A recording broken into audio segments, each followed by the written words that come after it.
Chemical nature of genetic material. Genetic material means substance that transmit the character from one generation to another generation.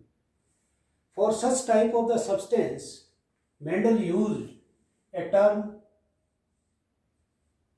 factor that act as a unit to control a particular character in the organism. Later on, this term factor was replaced by a new term gene. In 1903, W.S. Sutton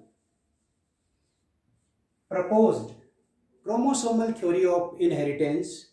According to this theory, the inheritance of the pattern of the gene parallel with the behavior of the chromosomes during the cell division, and these genes are located on the chromosomes.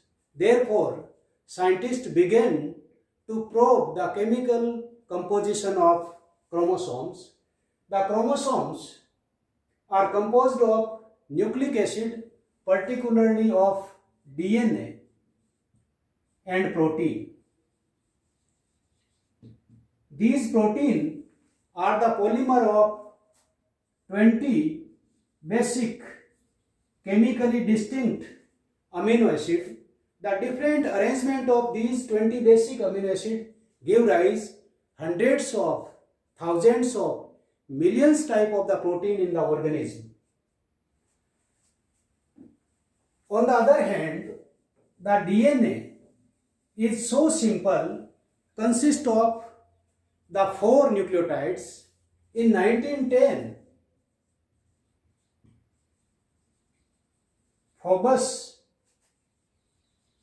Levin proposed a widely accepted model of DNA known as tetranucleotide model. The DNA molecule comprises of each molecule of 4 different nucleotides. These nucleotides are present in equimolar ratio.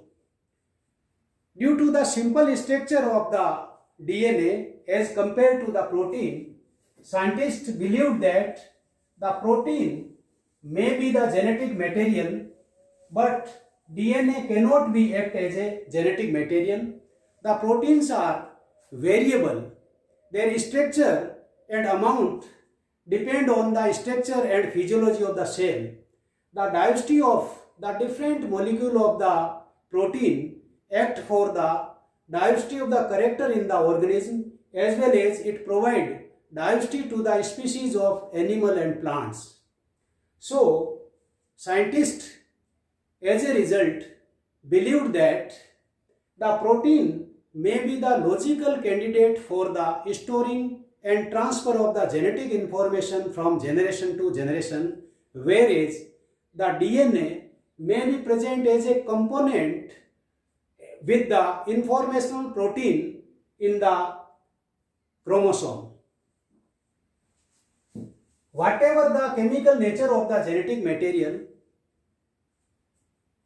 from the Mendelian time, it was believed that any substance which functioning as a genetic material must possess some specific properties. These are replicate with high fidelity.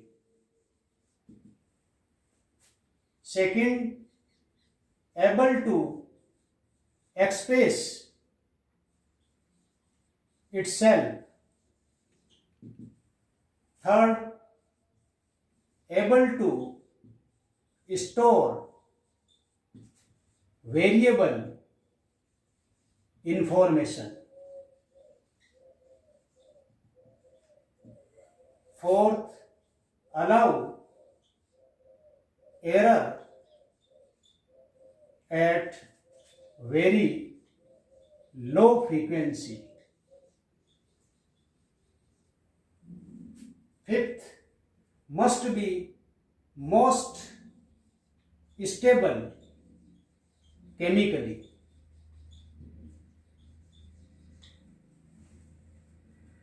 the genetic material must be replicated with high fidelity, means accuracy.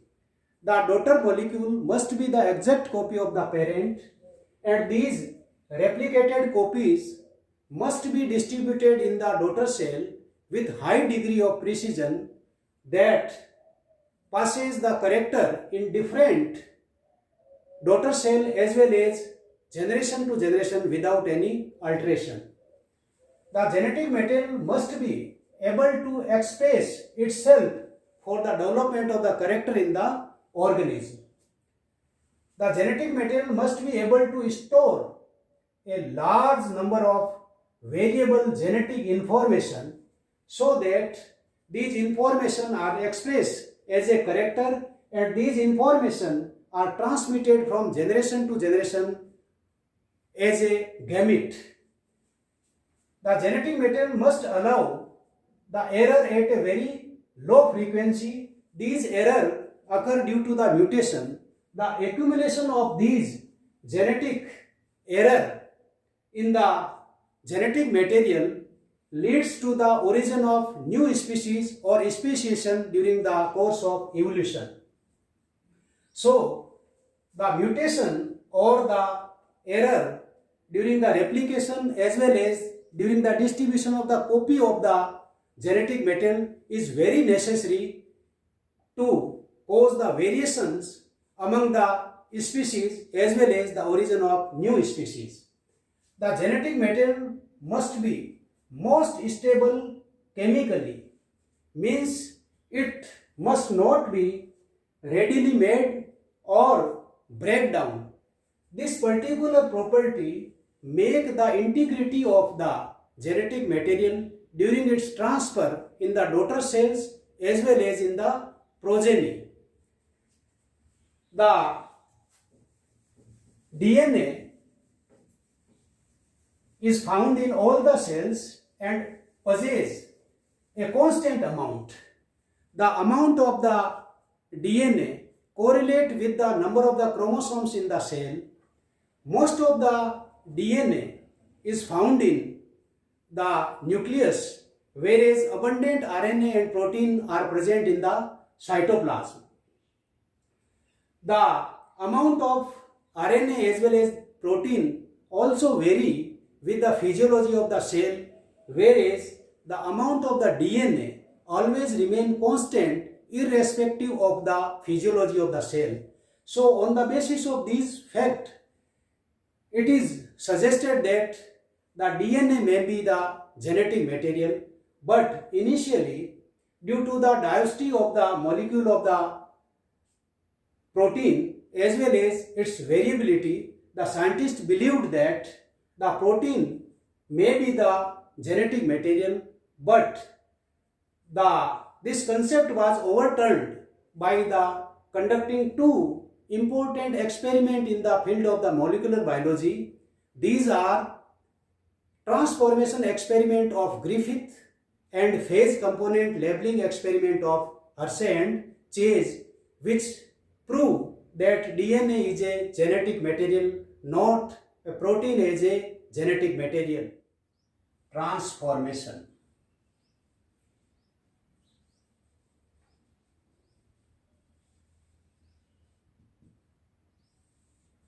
Suppose Lake positive and Lake negative, the two strain of the Escherichia coli.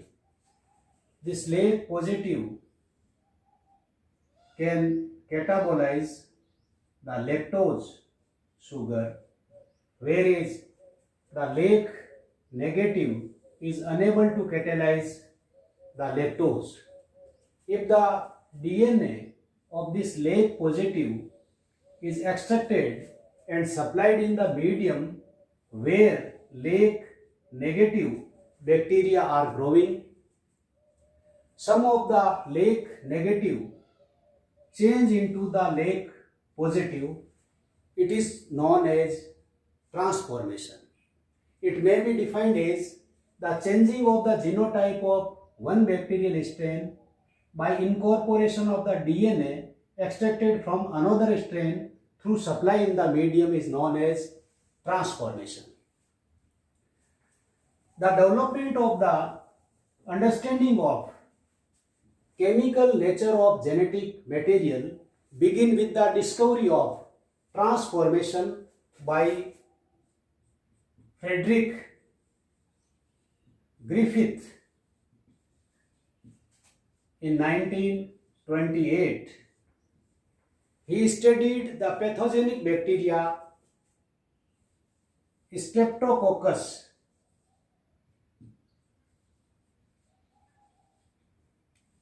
pneumoniae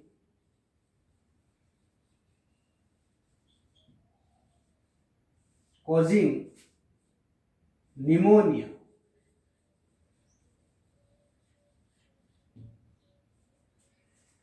This bacteria is found in two forms: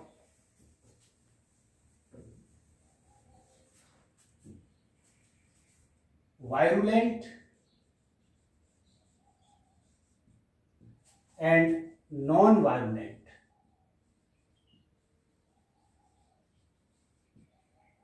Virulent form can cause pneumonia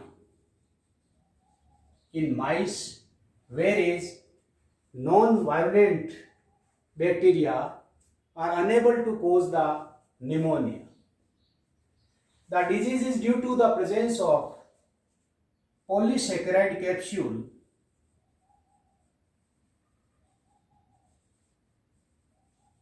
in virulent strain, whereas this capsule is absent in non-virulent form. The colony of virulent bacteria are smooth, acid, ash and glistening in appearance, whereas the colony of non-virulent bacteria are rough and irregular.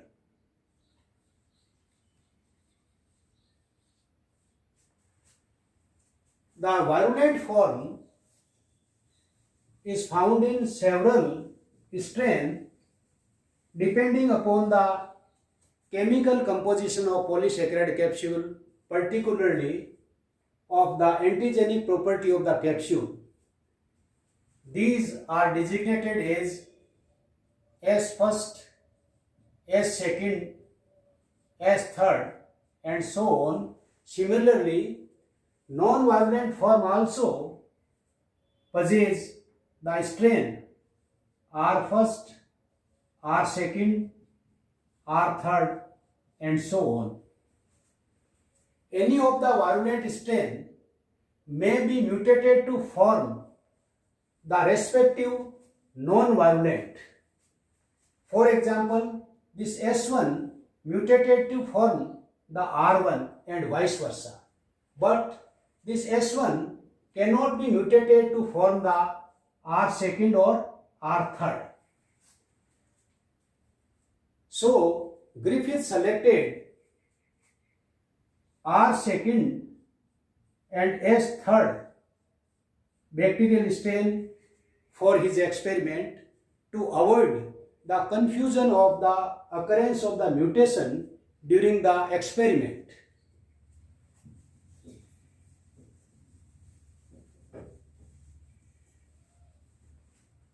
He selected 4 group of mice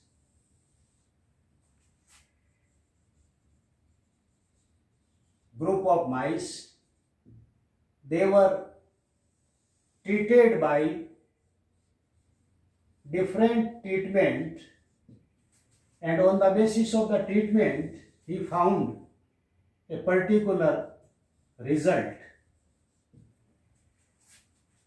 These are first, second, third and fourth group. The mice of the first group was injected live or second bacteria. This live R2 didn't cause the pneumonia. As a result, the mice survived. In the second group, he injected live S3 bacteria. It caused pneumonia. As a result, the group of mice died. In the third group, he injected heat-killed S3.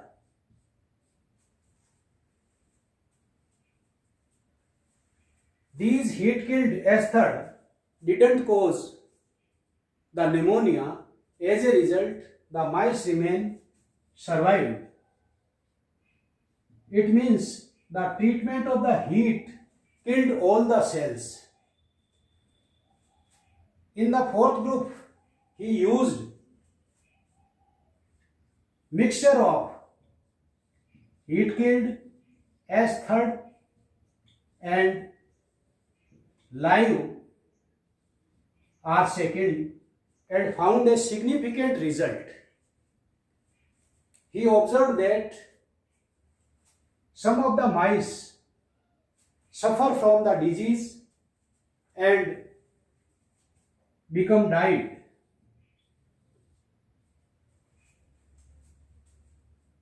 And he recovered the live S3 bacteria from the died mouse. These bacteria are similar to the heat-killed S3. It means some of the R2 bacteria are changed into S3 under the effect of heat-killed S3. This phenomenon is known as transformation.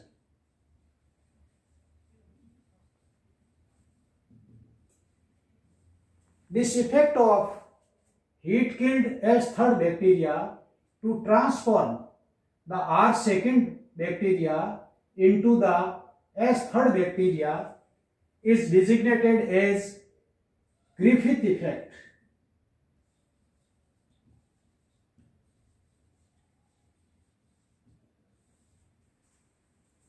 Some unknown substance of heat-killed S3 bacteria transform the R2 into the S3. Such substance was referred as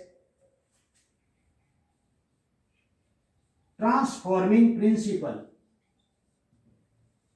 by Griffith. Griffith didn't identify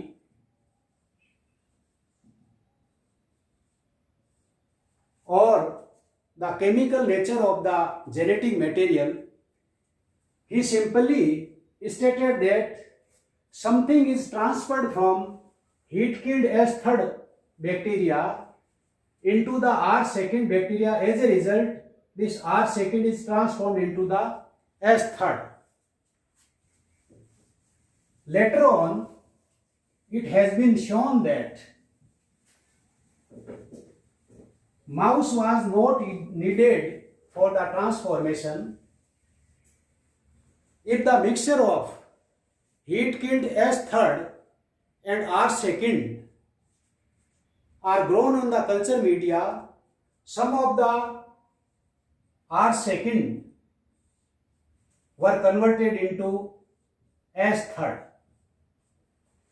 It was suspected that the R2 bacteria had revived some intact heat-killed cell of the S3 bacteria. This suspicion was eliminated by growing this R second bacteria in the culture media added with the extract of S third bacteria in a molecular form. As a result, some of the colonies of S third bacteria were observed on the culture media. So on the basis of these facts, it has been concluded that the S third bacteria contain some transforming principle which convert the R second into the S third. But the chemical nature of such substance was unknown. The next development for identification of genetic material occurred some 15 years later in 1944 when Oswald Avery, MacLeod and McCarthy partially purified the transforming principle of Griffith from S third strain. They purified the extract by removal of polysaccharide, proteins, lipids, RNA one by one. At the end of the process of purification, they found relatively pure, viscous material which had all the physical and chemical property of DNA. When this pure viscous material was added in the culture of R second bacteria and allowed to grow and form the colonies, some of the colony 1 in 10 to the power 4 developed as third strain. To show that the transformation change are permanent, these S third colonies were isolated and transferred to fresh culture media where they developed as S third in subsequent generation. Similarly, R second colonies were also isolated and they were transferred to fresh culture media and allowed to grow. These R second bacteria grow as R second in subsequent generation. On the basis of these results, these scientists didn't state with absolute certainty that the transforming principle contain only DNA. There might be a contamination of RNA and protein in the extract, and these molecules might be responsible for the transformation activity. To eliminate this doubt, these scientists conducted an additional experiment. They took highly purified S third bacterial strain extract.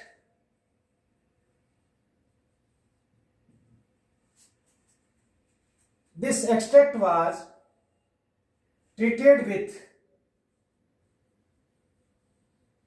proteolytic enzyme which degrade the protein, and again this extract was treated with ribonuclease which degrade the RNA.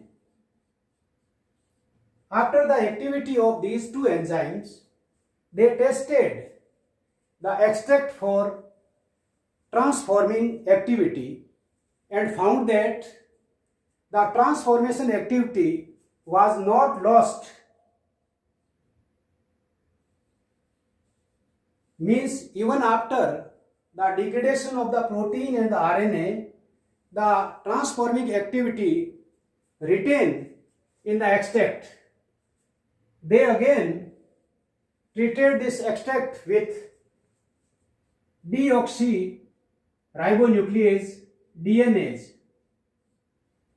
This enzyme degrades the DNA.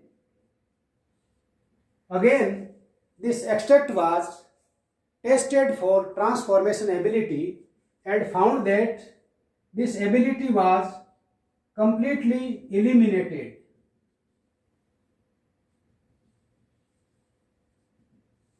It means this DNase enzyme completely destroy the physical and chemical property of this DNA. On the basis of the result of these experiments,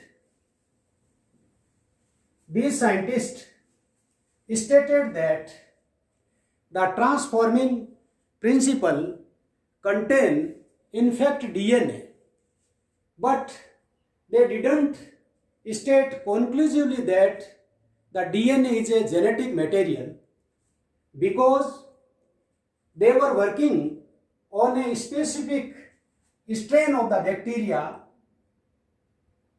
that is Streptococcus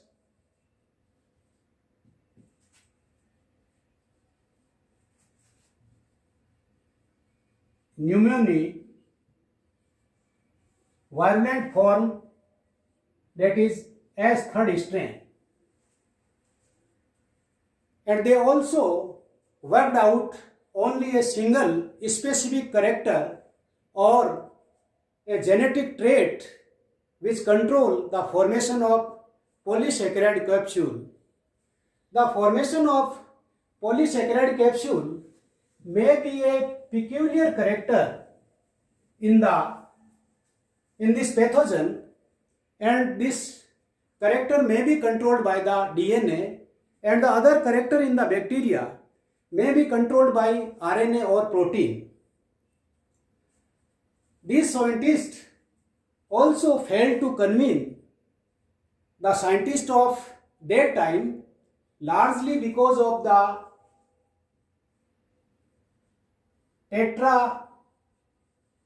tetranucleotide model of Phobos-Levin.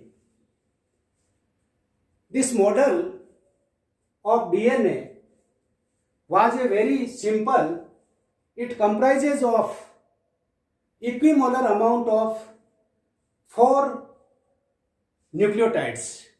So, according to this model, DNA was so simple that unable to control the diversity of the character as well as diversity of animal and plant species. With the development of the molecular technique and examination of a range of organisms, it was found that the base composition in different species of plant and animal are different. And it is suggested that DNA is neither a simple structure nor a repeated structure. In 1952, Irwin Chargaff, while working on chromatography, provide crucial evidences that the molecule of the DNA possess sufficient complexity and diversity that may act as a genetic material. He said some property of DNA as a Chargaff rule. According to these rules, in DNA molecule, the amount of adenine is equal to thymine and amount of guanine is equal to cytosine. The total amount of purine, adenine and guanine is equal to the amount of pyrimidine, thymine and cytosine. However, the ratio of adenine and thymine and guanine and cytosine is not necessarily equal to 1. It varies from species to species. So, this variation in the ratio of AT and GC may act for the diversity of the character as well as diversity of animal and plants. On the basis of these observations, it is stated that the DNA may act as a genetic material. Hershey and Chase provided additional proof that DNA is a universal genetic material while working on the phase component labeling. We will discuss this experiment in the next video. Thank you.